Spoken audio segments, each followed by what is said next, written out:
Hello నమస్తే. Good afternoon all of you. నేను 2 days back నేను ఎస్ఎస్‌జీడీ ఎగ్జామ్ రాశాను. అయితే నా ముంగట ఉన్నటువంటి చాలా ఒక కనీసం ఒక 15 మినిట్స్ అయితే పనిచేయలేదు సిస్టమ్ అనేది.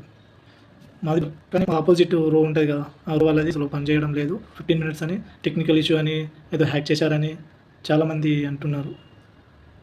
ఎస్ఎస్‌జీడీ ఎగ్జామ్ రాసినాం మేము. కానీ సాటిస్ఫై లేదు. ఎందుకంటే మొన్న కూడా 25థ్ రోజున యూపీలో అక్కడ చాలామంది స్టూడెంట్స్ అనేది తగలబెట్టడము, ఎత్తుకెళ్ళడము అండ్ మొత్తం ధ్వంసం చేయడం జరిగింది. ఎందుకంటే ఎగ్జామ్స్ అంటే కొంతమంది ఎగ్జామ్ రాయడానికి లోపల ఆల్రెడీ ఫస్ట్ షిఫ్ట్ వాళ్ళు అయితే ఫస్టే వెళ్ళిపోయారు. మార్నింగ్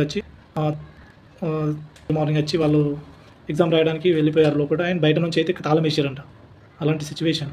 అండ్ ఒక సెంటర్లో అయితే 319 ఏమో హాల్ టికెట్ ఫస్ట్ షిఫ్ట్ వాళ్ళకు అంతమందికి హాల్ టికెట్ డౌన్లోడ్ చేయాలి, రిలీజ్ చేయాలి. కానీ 820 ఏమో సంథింగ్ 800 సంథింగ్ టికెట్స్ అనేది జరిగింది ఆ ఫస్ట్ షిఫ్ట్ వాళ్ళకి.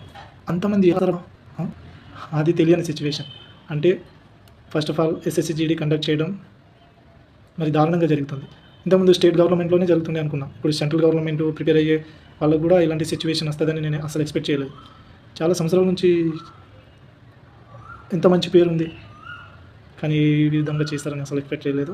మరి దారుణంగా నార్త్ స్టేట్లో అయితే మరి ఘోరంగా జరుగుతుంది ఎగ్జామ్స్ అనేది కండక్ట్ చేయడం. ఎక్కడెక్కడ నుంచో వస్తాము ప్రిపేర్ అవ్వడానికి సెంట్రల్ గవర్నమెంట్ అని.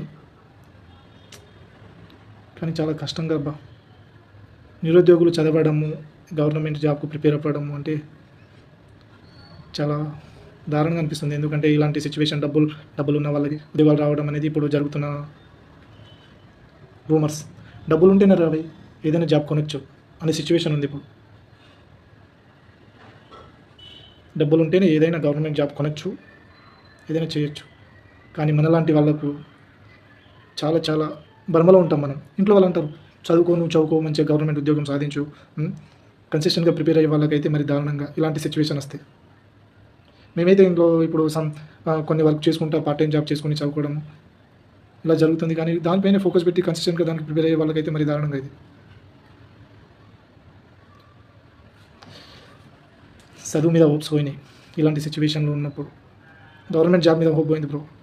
డెఫినెట్గా అంటున్నా, మీరు ప్రైవేట్ దానిపైన ఫోకస్ చేయండి మీరు కన్సిస్టెంట్గా.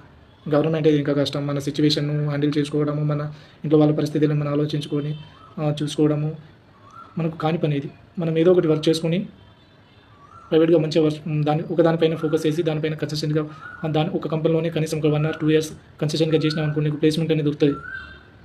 దానిపైన ఫోకస్ అయ్యి గవర్నమెంట్ జాబ్ అంటే పోయింది మనకు. చాలా కష్టం ఇప్పుడు దొరకడం. కాంపిటీషన్ ఫుల్ ఉంది. దానిపైన ఇలా లీకులు అని ఇది ఇంతకుముందు అయితే ఫస్ట్ అయితే నీట్ ఎంబీబీఎస్కు సంబంధించిన ఎగ్జాంపుల్ లీకేజ్ జరిగింది. మళ్ళీ ఎస్ఎస్‌జీడీ ఇంకా జరుగుతూనే ఉంటాయి. గవర్నమెంట్ డబ్బులు ఉన్నారు కదా, పైసలు ఉంటే ఏదైతే అవుతుంది. సో టుడే వచ్చేసి దిస్ వీడియో. Okay, bye.